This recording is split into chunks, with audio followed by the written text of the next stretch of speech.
They always say that women are more romantic, that women are the romantic sex. They are not. They are totally not. Men are far more romantic than women.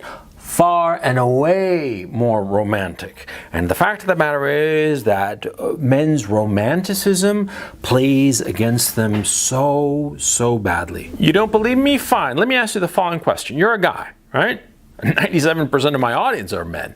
You're a guy. How many times have you met some girl? She was really cute. She was really cute. She just, rang all your bells. And you met her maybe once or twice, and you haven't even gone out on a date with her, right? But you project in your imagination this future with her. Oh yeah, that you're going to have this beautiful romance, and then you're going to get married after you propose to her on some mountaintop, right? And some crap like that. And you're going to have 2, 3, maybe even 4 kids with her, and they're going to be these perfect little angels, right? And you're going to die in each other's arms after, 70 years of being married together, right? Or surrounded by your children and your grandchildren and your great-grandchildren. You dreamed this, right? After having met her once. How many times has this happened to you? Do you know why I'm laughing? My supervillain laugh? Because it's happened to me. Yeah, countless times. I've met some girl and she was so pretty or so smart or so this and that, and instantly it was like this imaginative cornucopia just blossomed in my head, right? And all these possibilities that I could achieve with this woman, right? This perfection this nirvana that I would achieve with this girl I'd met once. Yeah, it happened to me. It's happened to every guy because we are the more romantic sex. And it's interesting to analyze where this is coming from. Oh yeah, I've given this quite a bit of thought, to tell you the truth. And I've come to the following conclusion. You can agree with me or not, but it comes from men's ability to plan into the future. Yeah, because guys are planners. Women are improvisers. They respond to the stimuli that's coming at them second to second. But guys, what do?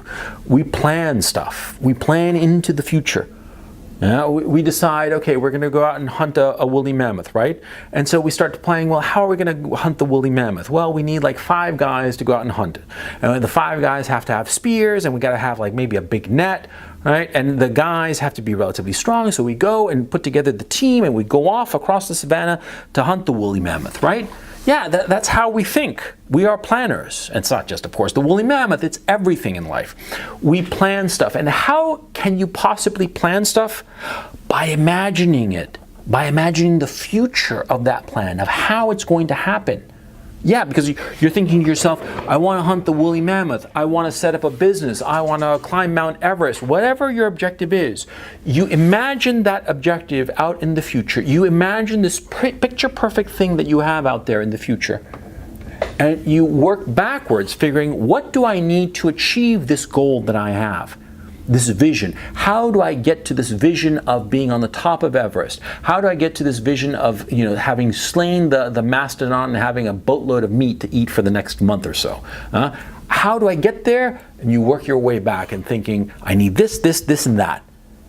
And guys, what do we want out of a domestic situation? Right? We want kids. We want kids, and we want a nice home. Nothing fancy. We don't want mansions. I mean, very few guys, even extremely ambitious guys, very few guys want a giant mansion. Oh, no. They don't want that. They want a little house full of kids with a nice wife. That's all they want. Our ambitions are very modest insofar as what we want romantically, right? And so because they are so modest, they are so achievable. See, you want to reach Mount Everest, you want to reach some incredibly difficult goal. Well, that's a different story altogether. And it takes a lot more work and effort and planning and more serendipity and good luck, and we recognize that. But for something as modest as having, a nice family with a few children and a nice wife, that's such a modest goal. And so because it's such a modest goal, we think that it's, number one, easy to achieve, which is sort of the case. It is kind of easy to achieve, but also we quickly latch on to anybody who can help us achieve this goal. And that, of course, involves a woman. Yeah, because you want to go out and hunt the mastodon, right? And you need 5 other hunters, right? And they could be anybody.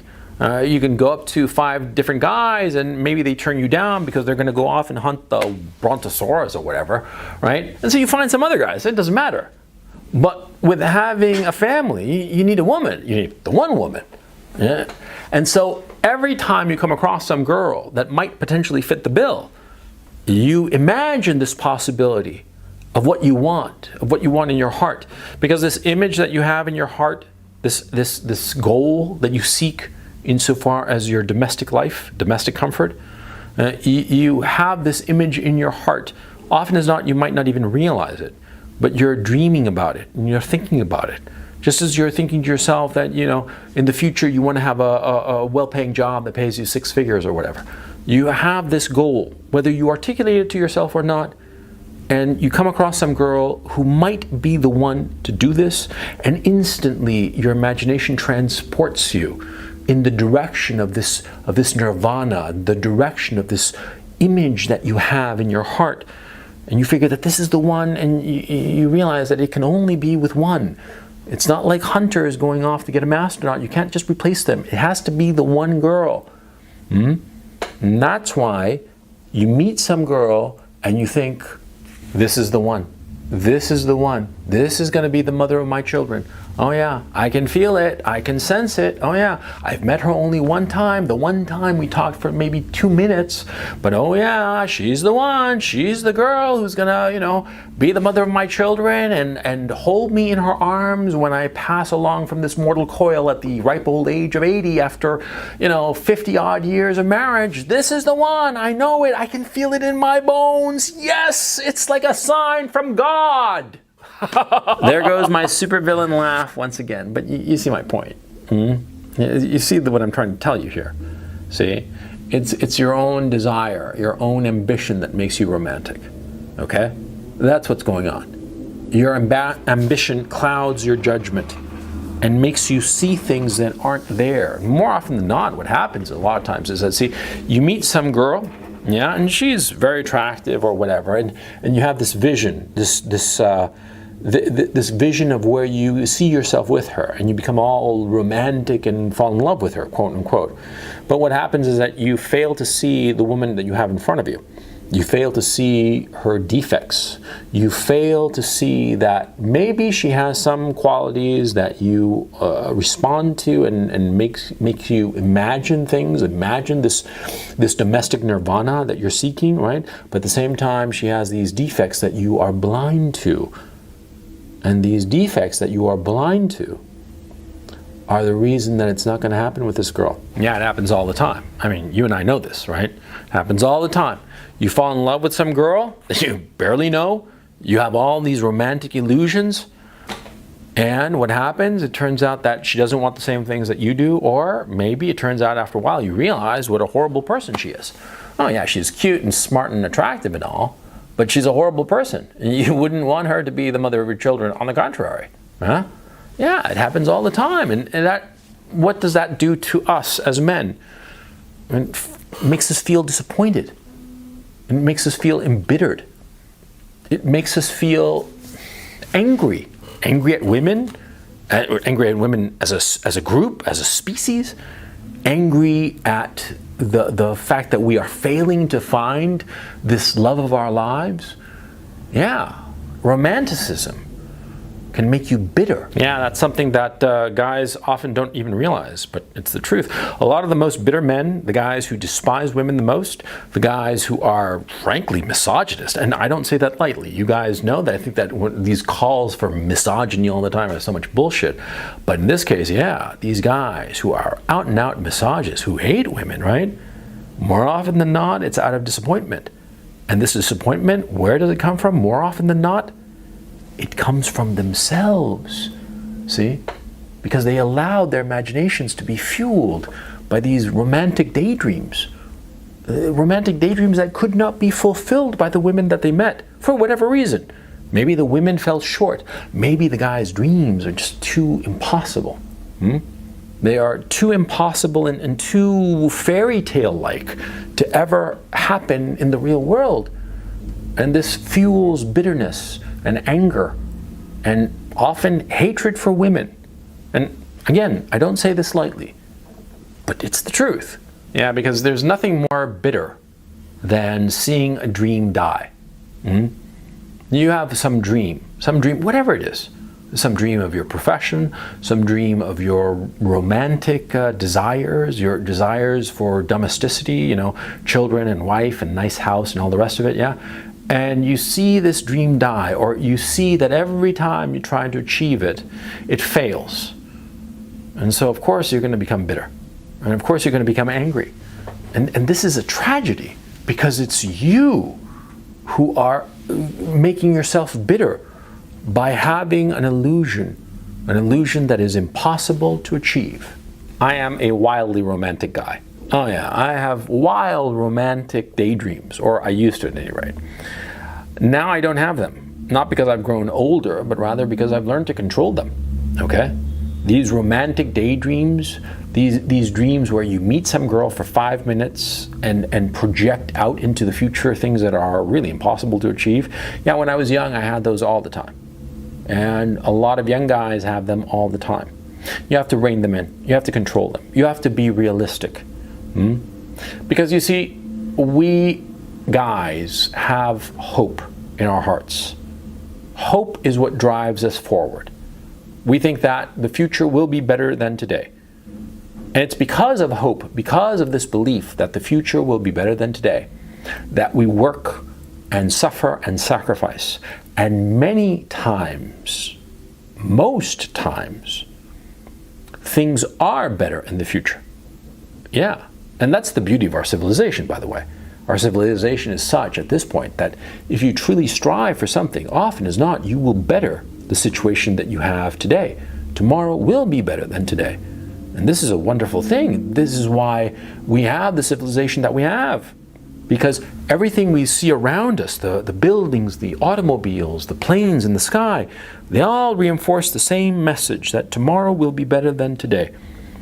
And so we take this feeling, this notion that tomorrow will be better than today, and we extrapolate it into our romantic and domestic desires. And we look at things unrealistically, impossibly. We think that we are going to experience some sort of domestic nirvana instead of being realistic. I'm not saying that romantic daydreams are out of naivete, which you could think I'm implying. No. It's of being unrealistic. Understanding that a woman, no matter how good the woman, no matter how wonderful and insightful and thoughtful, she will not, how can I put this? She will not be the one to save you. I think that that's ultimately what I'm leading up to in this video. That so many guys think that they will find a woman who will save them. Save them from loneliness, save them from the unhappiness of their lives. But that doesn't happen. A woman can complement your life. She can help you achieve certain things that you might want. But she will not be this saving angel who will come down and raise you up out of the muck of your life. That's just not going to happen. If you think that, if you dream that, you're only setting yourself up for disappointment and misery and sadness and bitterness, because no woman can do this. I've gone off a little bit on track from this video because I wanted to focus on the issue that men are more romantic than women, but we are. Women don't have these romantic daydreams. I mean, some of them do, but for the most part, most women don't. Most women are just floating through life, and they are reacting to the emotions, the inputs, the stimuli of the moment. Yeah, they don't have this ability for this long-term projection. And they do when they're young, but as they get, when I say young, I'm talking, you know, children, 12 years old and whatnot. But as they get older, and also as their lives become more filled with distractions, they lose that ability, or they don't have it the way that guys do. Guys are much more romantic, and romanticism can become a dangerous weapon. It can be the thing that wrecks your life and fills it with bitterness. Don't allow that to happen. Be smart. recognize what a woman can do in your life and recognize what she cannot do, and recognize that a woman that you have met for 5 minutes, she's a stranger. Don't let your hopes and your dreams and desires blind you to whom you have in front of you.